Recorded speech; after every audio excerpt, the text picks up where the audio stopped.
Chapter 4.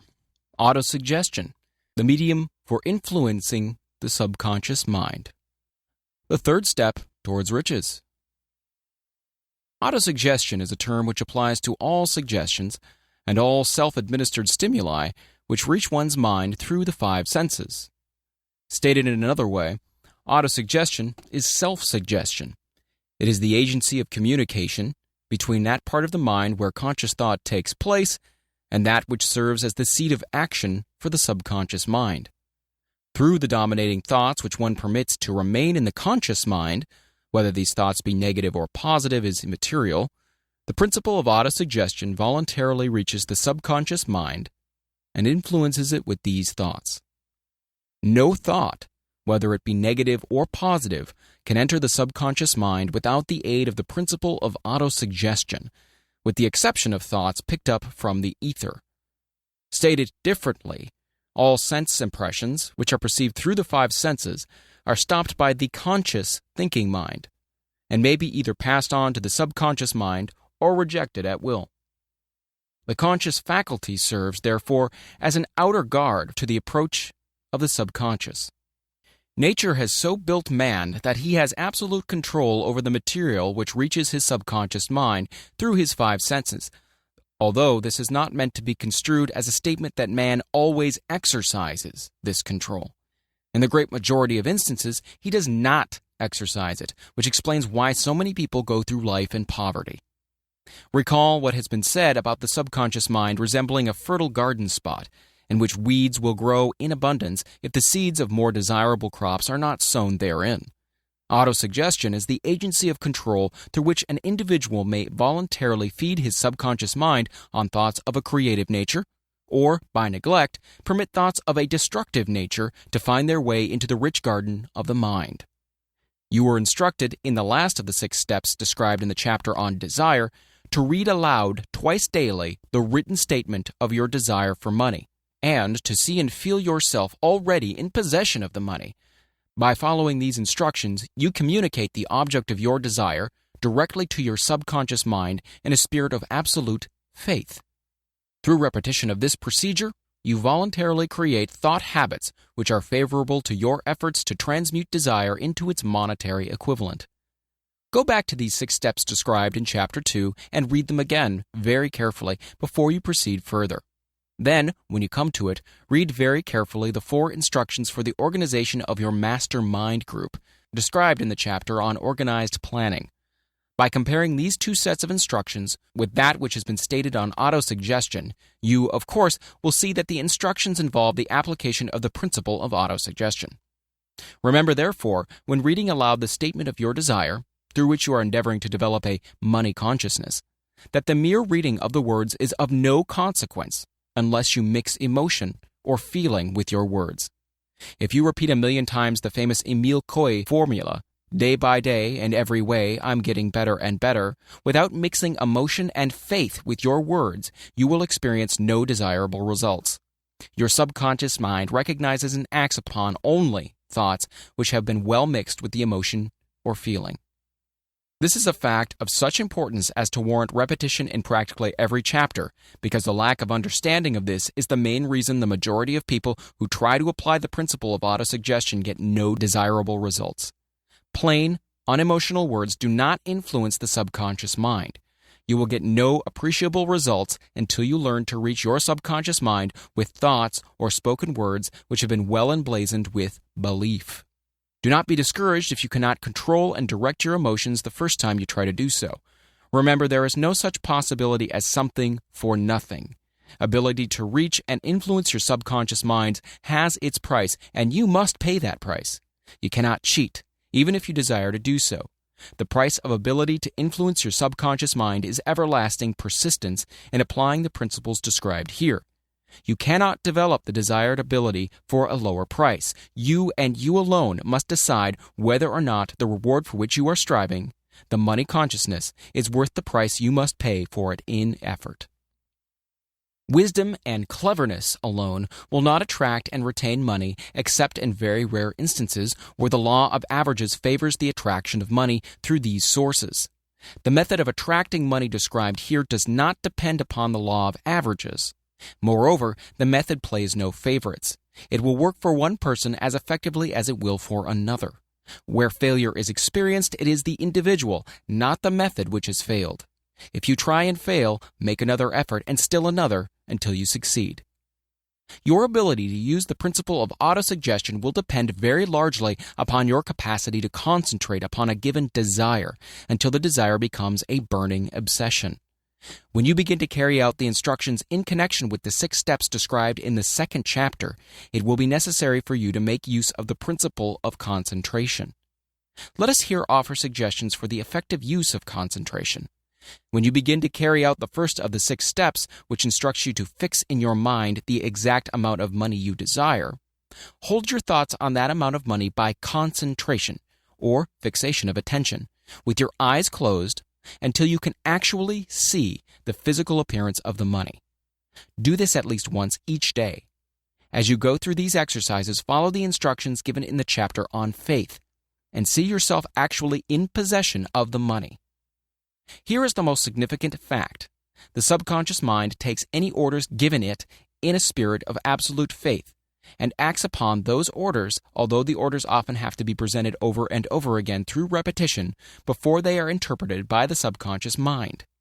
Following the preceding statement, consider the possibility of playing a perfectly legitimate trick on your subconscious mind by making it believe, because you believe it, that you must have the amount of money you are visualizing, that this money is already awaiting your claim, that the subconscious mind must hand over to you practical plans for acquiring the money which is yours. Hand over the thought suggested in the preceding paragraph to your imagination and see what your imagination can or will do to create practical plans for the accumulation of money through transmutation of your desire. Do not wait for a definite plan through which you intend to exchange services or merchandise in return for the money you are visualizing, but begin at once to see yourself in possession of the money, demanding and expecting, meanwhile, that your subconscious mind will hand over the plan or plans you need. Be on the alert for these plans, and when they appear, put them into action immediately. When the plans appear, they will probably flash into your mind through the 6th sense in the form of an inspiration. This inspiration may be considered a direct telegram or message from infinite intelligence. Treat it with respect and act upon it as soon as you receive it. Failure to do this will be fatal to your success. In the 4th of the 6 steps, you were instructed to create a definite plan for the carrying out your desire and begin at once to put this plan into action. You should follow this instruction in the manner described in the preceding paragraph. Do not trust to your reason when creating your plan for accumulating money through the transmutation of desire. Your reason is faulty. Moreover, your reasoning faculty may be lazy, and if you depend entirely upon it to serve you, it may disappoint you. When visualizing the money you intend to accumulate with closed eyes, see yourself rendering the service or delivering the merchandise you intend to give in return for this money. This is important. Summary of instructions. The fact that you are reading this book is an indication that you earnestly seek knowledge. It is also an indication that you are a student of this subject. If you are only a student, there is a chance that you may learn much that you did not know, but you will learn only by assuming an attitude of humility. If you choose to follow some of the instructions, but neglect or refuse to follow others, you will fail. To get satisfactory results, you must follow all instructions in a spirit of faith. The instructions given in connection with the 6 steps in the 2nd chapter will now be summarized and blended with principles covered by this chapter as follows. First, go into some quiet spot, preferably in bed at night, where you will not be disturbed or interrupted. Close your eyes and repeat aloud, so you may hear your own words, the written statement of the amount of money you intend to accumulate, the time limit for its accumulation, and a description of the service or merchandise you intend to give in return for the money. As you carry out these instructions, see yourself already in possession of the money. For example, suppose that you intend to accumulate $50,000 by the 1st of January 5 years hence, that you intend to give personal service in return for the money in the capacity of a salesman. Your written statement of your purpose should be similar to the following. By the 1st day of January, such and such year, I will have in my possession $50,000, which will come to me in various amounts from time to time during the interim. In return for this money, I will give the most efficient service of what I am capable, rendering the fullest possible quantity and the best possible quality of service in the capacity of salesman of describe the service or merchandise you intend to sell. I believe that I will have this money in my possession. My faith is so strong that I can now see this money before my eyes. I can touch it with my hands. It is now awaiting transfer to me at the time and in the proportion that I deliver the service I intend to render in return for it. I am awaiting a plan by which to accumulate this money, and I will follow that plan when it is received. Second, repeat this program night and morning until you can see, in your imagination, the money you intend to accumulate. Third, place a written copy of your statement where you can see it night and morning, and read it before retiring and upon arising until it has been memorized. Remember, as you carry out these instructions, that you are applying the principle of autosuggestion for the purpose of giving orders to your subconscious mind. Remember also that your subconscious mind will act only upon instructions that are emotionalized and handed over to it with feeling. Faith is the strongest and most productive of the emotions. Follow the instructions given in the chapter on faith. These instructions may at first seem abstract. Do not let this disturb you. Follow the instructions no matter how abstract or how impractical they may at first appear to be. The time will soon come, if you do as you've been instructed, in spirit as well in act, when a whole new universe of power will enfold to you. Skepticism in connection with all new ideas is characteristic of all human beings. But if you follow the instructions outlined, your skepticism will soon be replaced by belief, and this in turn will soon become crystallized into absolute faith. Then you will have arrived at the point where you may truly say, I am the master of my fate. I am the captain of my soul.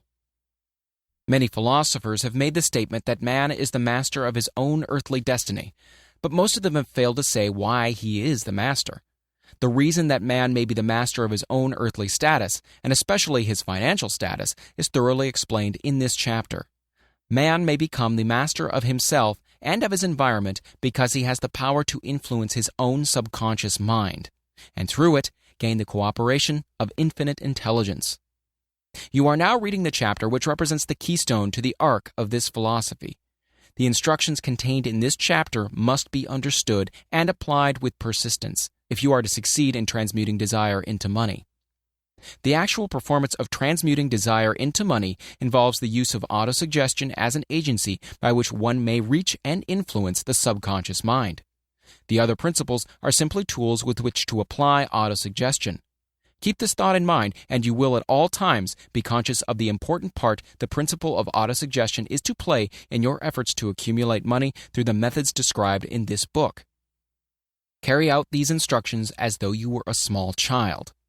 Inject into your efforts something of the faith of a child. The author has been most careful to see that no impractical instructions were included because of his sincere desire to be helpful. After you have read the entire book, come back to this chapter and follow in spirit and in action this instruction. Read the entire chapter aloud once every night until you become thoroughly convinced that the principle of autosuggestion is sound, that it will accomplish for you all that has been claimed for it. As you read, underscore with a pencil every sentence which impresses you favorably. Follow the foregoing instruction to the letter, and it will open the way for complete understanding and mastery of the principles of success.